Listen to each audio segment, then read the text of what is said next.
അവർക്ക് വേണ്ടിയുള്ള ദിക്റാണെന്ന് പറഞ്ഞു തരുന്നത്. മക്കളുടെ ഉയർച്ചയ്ക്ക് വേണ്ടി ഉമ്മമാർ പ്രത്യേകിച്ച് ദുആ ചെയ്യേണ്ട ഒരു പ്രാർത്ഥനയാണ് ഇന്ന് പറഞ്ഞു തരുന്നത്. ഇൻഷാ അല്ലാഹ് അല്ലാഹു സുബ്ഹാനഹു വ തആല ജീവിതത്തിൽ പകർത്താൻ അല്ലാഹു തൗഫീഖ് ചെയ്യുമാറാവട്ടെ. ആദ്യം എന്നോടും പിന്നെ നിങ്ങളോടുമാണ്. ഈ ദിക്റുകളൊക്കെ നിങ്ങൾ കേട്ടിട്ടുണ്ടാവും, അറിഞ്ഞിട്ടുണ്ടായിരിക്കാം.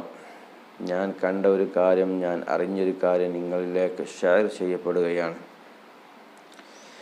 ഇൻഷാ അല്ലാഹ് ഇത് ചൊല്ലുന്നതിലൂടെ നിങ്ങളുടെ മക്കൾക്കൊക്കെ ഉയർച്ചയിലേക്ക് എത്താൻ കഴിഞ്ഞാൽ അല്ലാഹു സുബ്ഹാനഹു വ തആല ഖൈർ പ്രദാനം ചെയ്യുമാറാവട്ടെ.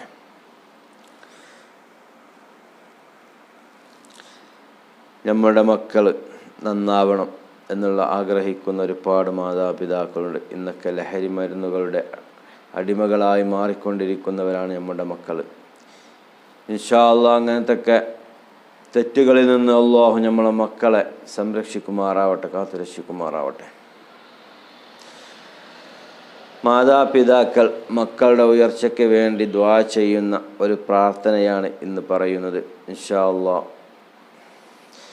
റബ്ബി ജഅൽനി മുഖീമസ്സലാത്ത് വമിൻ ദുരിയതി റബ്ബനാ വതഖബ്ബൽ ദുആ റബ്ബനാ വഗ്ഫിർ ലീ വലിവാലിദിയ വലിൽമുഅ്മിനീന യൗമ യഖൂമുൽ ഹിസാബ്.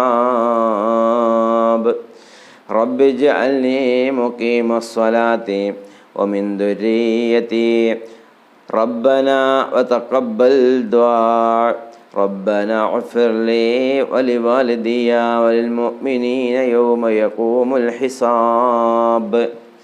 മക്കളുടെ ഉയർച്ചയ്ക്ക് വേണ്ടി മാതാപിതാക്കൾ ദുആ ചെയ്യേണ്ടതാണ്. ഇതെപ്പോൾ എന്താ ദുആ? നമ്മളൊക്കെ മാതാപിതാക്കൾ ദുആ ചെയ്യുമ്പോൾ ഈ ദുആയും കൂടി നിങ്ങൾ ഉൾപ്പെടുത്തുക. ഇൻഷാ അല്ലാഹ് അല്ലാഹു സുബ്ഹാനഹു വ തആല നമ്മളെ മക്കളൊക്കെ നല്ല സ്വാലിഹത്തായ മക്കളാകട്ടെ. നമ്മളെ മക്കളൊക്കെ അല്ലാഹു ഉയർച്ചയിലേക്ക് എത്തിച്ചു തരുമാറാവട്ടെ. വാഖിറു ദഅവാനാ അൽഹംദുലില്ലാഹി റബ്ബിൽ ആലമീൻ. അസ്സലാമു അലൈക്കും വറഹ്മത്തുള്ളാഹി തആല വബറകാതുഹു.